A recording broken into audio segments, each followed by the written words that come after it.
Hello guys, welcome to Nursing Chaps. Today we are going to discuss regarding principles of management. So let's see the definition of management. Management is defined as an activity of the institution that is concerned with solving the environmental issues of the workers, which motivates the workers and the institutional goals are achieved. This definition was given by R. Kreitner. അപ്പം ഈ definition എന്താ പറയുന്നത്, management എന്ന് പറയുന്നത് ഒരു ഇൻസ്റ്റിറ്റ്യൂഷൻ്റെ ആക്ടിവിറ്റിയാണ്.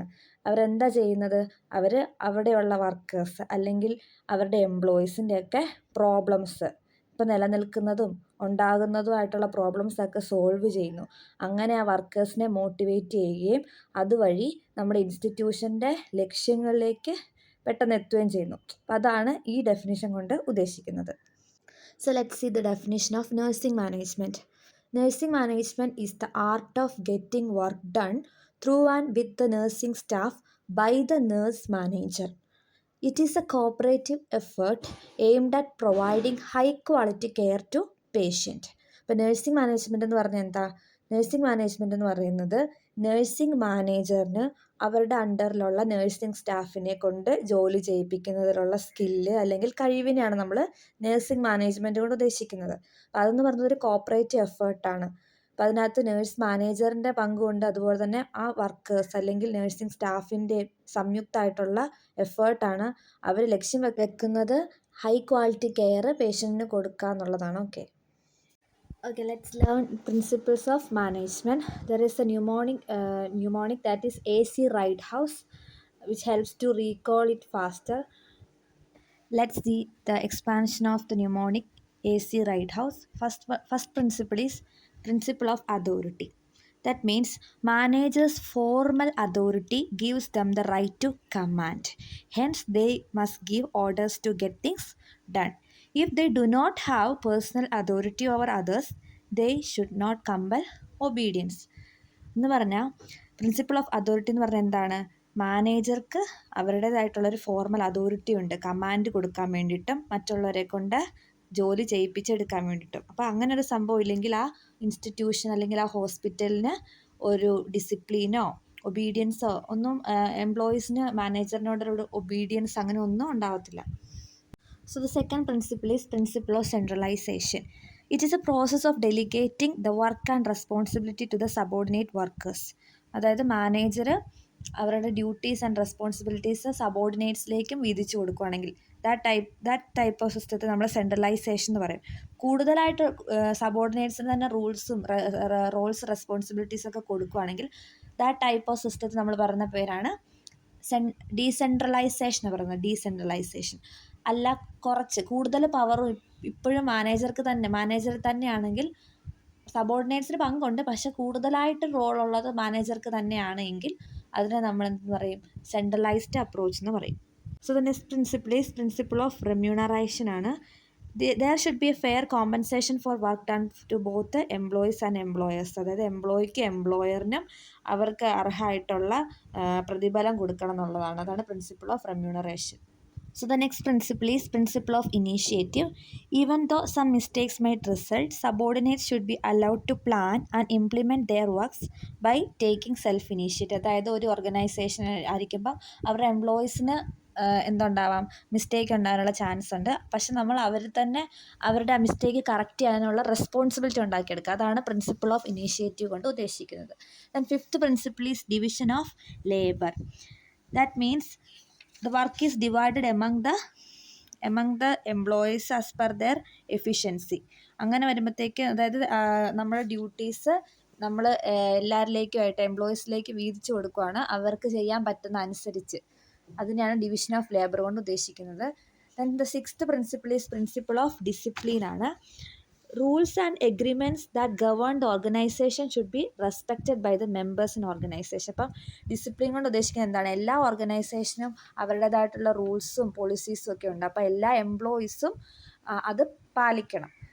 അപ്പം ഈ discipline നല്ലൊരു ഡിസിപ്ലിനോട് കൂടി അവർ വർക്ക് ചെയ്തെങ്കിൽ മാത്രമേ ഉള്ളൂ ഇത് പോസിബിളായിട്ട് വരത്തുള്ളൂ. അതാണ് പ്രിൻസിപ്പിൾ ഓഫ് ഡിസിപ്ലിൻ. അത് ലീഡറിൻ്റെ ഒരു കഴിവാണ്, അല്ലെങ്കിൽ ആ ഒരു മാനേജറിൻ്റെ കഴിവ് അനുസരിച്ചായിരിക്കും ആ കമ്പനിയിലുള്ള discipline. Then the seventh principle is principle of equity. There should be a friendly and fair approach by managers to their subordinates. അപ്പോൾ ഇക്വിറ്റി കൊണ്ട് ഉദ്ദേശിക്കുന്നത് എന്താ? മാനേജർ നല്ല ഫെയർ ആയിട്ടും ഫ്രണ്ട്ലി ആയിട്ടും വേണം അവരുടെ സബോർഡിനേറ്റ്സുമായിട്ട് ഇടപെടാൻ വേണ്ടിയിട്ട്.